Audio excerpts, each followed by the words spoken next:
Kita aja. Besarnya cuma 26 sampai 34 kilobyte, jadi kecil banget. Dapat menginfeksi mamalia, burung, reptil. Jadi dari manusia, unggas, domba, kuda angsa, semua bisa kena sebetulnya. Bentuknya bulat, polymorphic capsid begitu. Virusnya terdiri dari 5 proteinnya, dari spike or proteinnya, hemagglutininnya, matrix, dan envelope itu aneh memang. Ya ini untuk mempelajari karena setiap nama punya arti dan setiap nama punya cara sendiri untuk penanggulangan atau pencegahannya. Nah, COVID-19 atau SARS atau CoV-2, banyak banget yang bilang kenapa harus penting diberi nama. Jadi kalau penyebab outbreak yang sekarang itu pertama dari tugasnya WHO. Jadi kalau udah suatu penyakit outbreak, dulu ada Ebola, ada SARS segala macam, itu WHO tugas COVID-19 dan SARS-CoV-2. Belum ada nama resminya untuk pada tanggal 21 Desember sampai itu belum ada nama resminya. Nah, tapi di tahun 11 Februari kemarin 2020 nama barunya ada penyakit adalah COVID-19. Artinya adalah Coronavirus Disease 2019. Itu juga Middle East Respiratory itu kurang lebih di bagian Saudi Arabia tahun 2012. Ada 800 kasus, penyebab utamanya dari unta. Nah, kalau yang SARS kemarin adalah pertama kali diinfeksi di Cina, kematian 650 kasus pada 2000-2003 dan berasal dari kelawar, luwak pernah tahu ya, kopi luwak kayak begitu. Nah, waduh, salah satunya kopi luwak loh. Nah, faktor-faktor yang mempengaruhi apa sih sebetulnya kenapa terjadi ada virus kayak gini? Virus itu sama kayak manusia, dia akan berevolusi. Jadi dia akan bermutasi, ada rekombinasi dan juga membuat bentuk baru. Jadi makanya gampang mudah tertular ke manusia. Jadi sebetulnya dulu tuh nggak pernah ada nih yang zaman-zaman dulu virus-virus kayak gini. Zaman sekarang kenapa bisa keluar? Contohnya pertama dari rabies. Itu rabies keluar dari kelawar yang adanya di goa-goa. Kenapa mulai jadi keluar? Karena orang-orang udah mulai meneliti goa-goanya, masuk ke goanya, jadi mereka keluar. Terus salah satunya kedua dari SARS itu sendiri.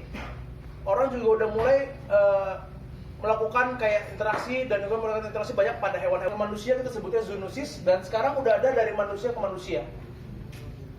Manusia ke manusia cara menularnya gimana? Karena virusnya sudah rekombinasi, sudah bermutasi juga, jadi dia bisa dari manusia ke manusia. Bisa secara airborne, droplet dari WHO. 24 Januari 2020 dikonfirmasi bahwa sudah ada kontak dari manusia ke manusia bisa menularkan. Ini kita bilang droplet dan airborne.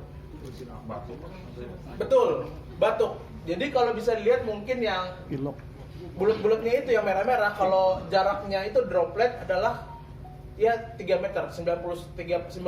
Jadi kurang lebih dari sini. Terus yang kedua, kenapa sih kadang-kadang saya kayak nggak kena kok, nggak kena orang batuk atau apa?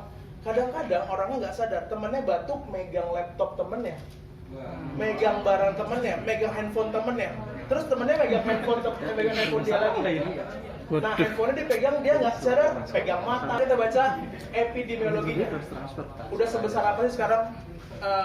Dari 31 Desember 2019, dari WHO di Cina melaporkan udah ada temuan nih kasus kayak begini. Nah, di 7 Januarinya mengidentifikasi pneumonia yang tidak diketahui 11 secara global udah 85.000 kasus.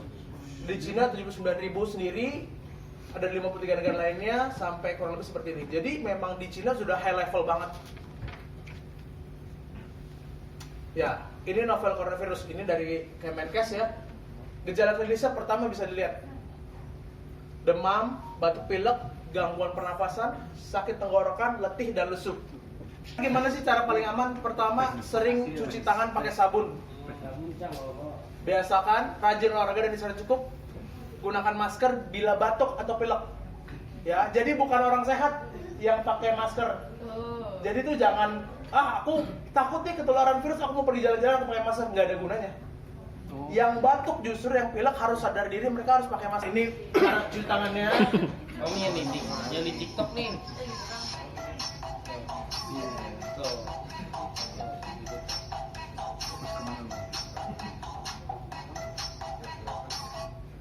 Emang harus gini. Ngerinya.